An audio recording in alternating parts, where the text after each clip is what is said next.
কপালে ব্যান্ডেজ, সেই অবস্থাতে ইফতার পার্টিতে যোগ দিলেন মুখ্যমন্ত্রী মমতা বন্দ্যোপাধ্যায়। সকলের সঙ্গে করজোড়ে নমস্কার করলেন মুখ্যমন্ত্রী, হেসে কথা বলেন তিনি। তারপর যোগ দিলেন ইফতার পার্টিতে। পাশে ছিলেন ফিরহাদ হাকিম, সুদীপ বন্দ্যোপাধ্যায় সহ অন্যান্যরা।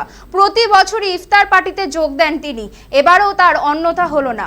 বৃহস্পতিবার পার্ক সার্কাসে ইফতার পার্টির আয়োজন করেছিল উদ্দীপনা নামের একটি সংগঠন। তাতে প্রধান অতিথি হিসেবে উপস্থিত ছিলেন মুখ্যমন্ত্রী মমতা বন্দ্যোপাধ্যায়। বিশেষ অতিথি ছিলেন মেয়র ফিরহাদ হাকিম।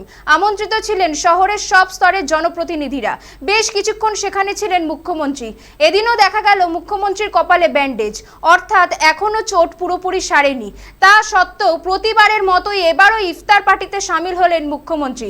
গতই 14ই মার্চ বাড়িতেই চোট পান মুখ্যমন্ত্রী। তার কপাল ফেটে নাক গাল বেয়ে রক্ত পড়ার ছবি পোস্ট করেছিল তৃণমূল। তড়িঘড়ি অভিষেক বন্দ্যোপাধ্যায়ের সঙ্গে এসএসকেএম হাসপাতালে যান মমতা বন্দ্যোপাধ্যায়। তার কপালে 3টি ও নাকে 1টি সেলাই পড়ে। তারপর বেশ কয়েকদিন বাড়িতেই বিশ্রামে ছিলেন তিনি। তবে একটু সুস্থ হতে না হতেই ছুটে গিয়েছিলেন নবান্নে। গার্ডেন রিচেও গিয়েছিলেন তিনি। চলতি মাসের 31 তারিখে কৃষ্ণনগর যাবেন তিনি। ভোট প্রচার করবেন সেখানকার প্রার্থী মহুয়া মৈত্রের হয়ে। তার আগে এদিন ইফতার পার্টিতে দেখা গেল মুখ্যমন্ত্রীকে।